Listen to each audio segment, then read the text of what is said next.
So on this feast day of St Teresa of Avila, I'm just going to read this very brief biography on her, just to give you that sense of this great saint. So in the Magnificat it says this, it says, "As a young girl in Avila, Spain, Teresa, inspired by the stories of the saints, briefly ran away to become a martyr. Years later, she would counsel her nuns to seek detachment from earthly things, that they might run straight to God.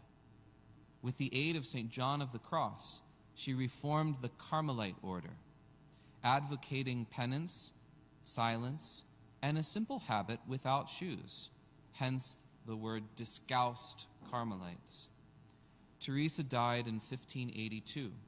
Her spiritual treatises earned her the title of Doctor of the Church in 1970.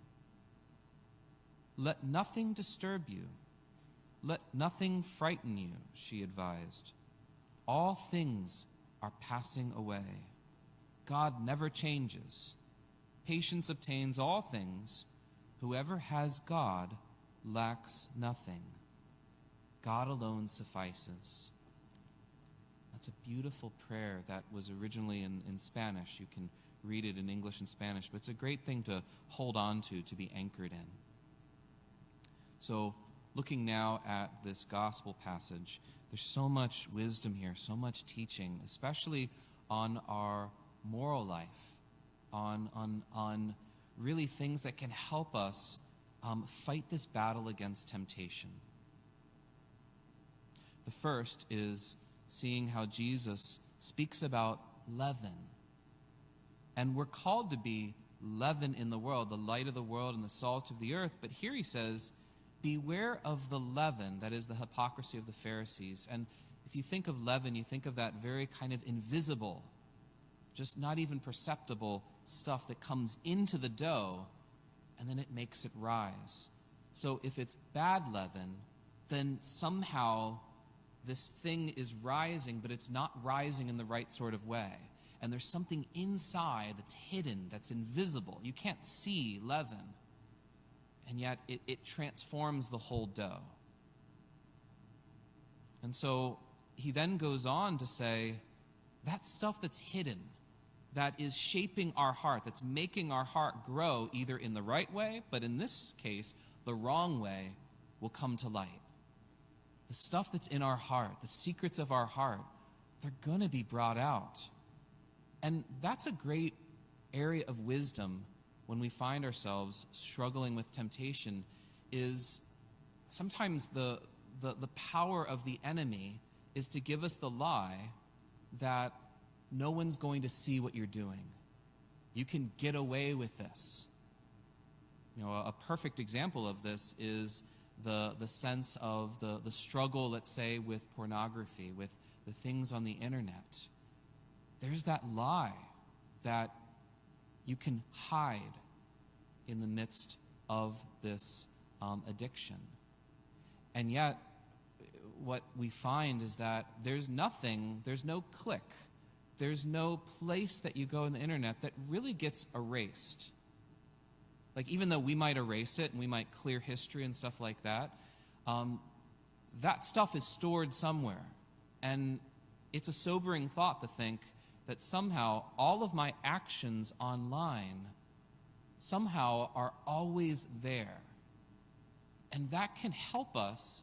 And it's a great thing to tell your children, as they're growing up in adolescence and maybe they're struggling with this or so, is to say something that's a helpful deterrent is to know that every single click, you might be convinced that somehow you'll be able to hide from it, but it's there.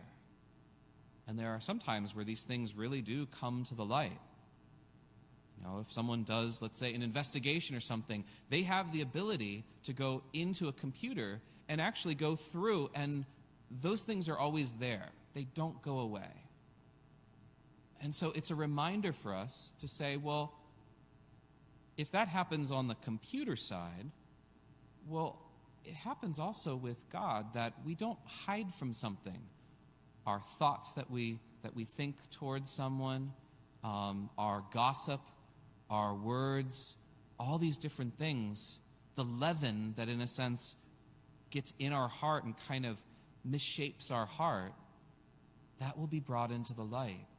So it becomes that opportunity to say, live in the light as he is in the light. That's what St. John would say, that we are children of the light, so let's not walk in darkness. Let's not try to convince ourselves that we can get away with something, because God is all-seeing. He's all-knowing. And it helps us when we're in those moments where we feel like we're hidden and we're hiding like Adam and Eve, saying, well, I'm hiding in the bush. The Lord is saying, just come out, live in the light, and live this virtue. So there's great teaching in here. It says, what you've whispered behind closed doors will be proclaimed on the housetops. And then he goes on and says, where's your motivation for what you do? Don't be afraid of those who kill the body, and after that, they can't do anything else. But be afraid of the person who has the power to cast into Gehenna. So that's ultimately God. Be afraid of God. But then it goes on saying how to be afraid of God. And it's that fear of a child who loves their parent and knows that their parent loves them so much, and they're afraid of wanting to, in a sense, hurt someone who is so good to them. That's different than a servile fear that's afraid of punishment. But sometimes that's maybe the first level that we need to be afraid of, to say, okay, there is that fear that sometimes can be a good deterrent to say, well, if I'm taking care of all these other different things, let's say with all of our guidelines, all of our protection during this time of coronavirus, we're doing so much to protect ourselves. We're cutting things out of our lives in order to stay safe. But we should do all the more in the world of the Spirit.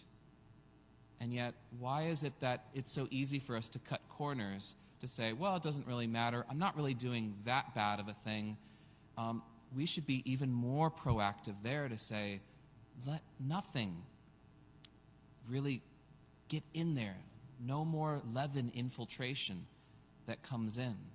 Whatever I need to do to be able to say no more, so that only God can be the one that fills our heart, just like only God suffices. But then we go on and it talks about that filial fear, that sense of God knows what you need even before you ask.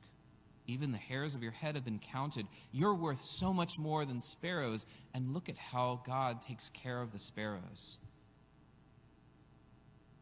So the more that we're rooted in that knowledge of God's mercy for us, his love for us, that we are his children, then it opens us up to say, how could I hurt someone who loves me so much? But then it also protects us from falling into sort of the false aspect of how sometimes people will talk about the mercy of God, but then it becomes something, they see the mercy of God as merely just a license to do whatever, to be able to say, well, God is merciful, it doesn't matter, he's gonna work it out. What we're hearing in the scripture is God is merciful, but you have to respond to that mercy. You have to say yes to that mercy. And we can't, in a sense, take advantage of his mercy, saying, it doesn't matter, he's going to clear it up in the end.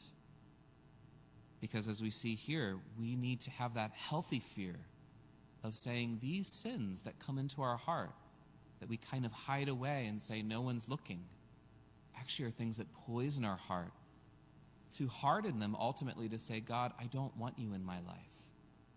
And we don't want our heart to move in that direction. So every single action that we make is a step to heaven or a step to hell. And we have to ask the Lord for his grace and strength to always say yes to God so that he alone can suffice.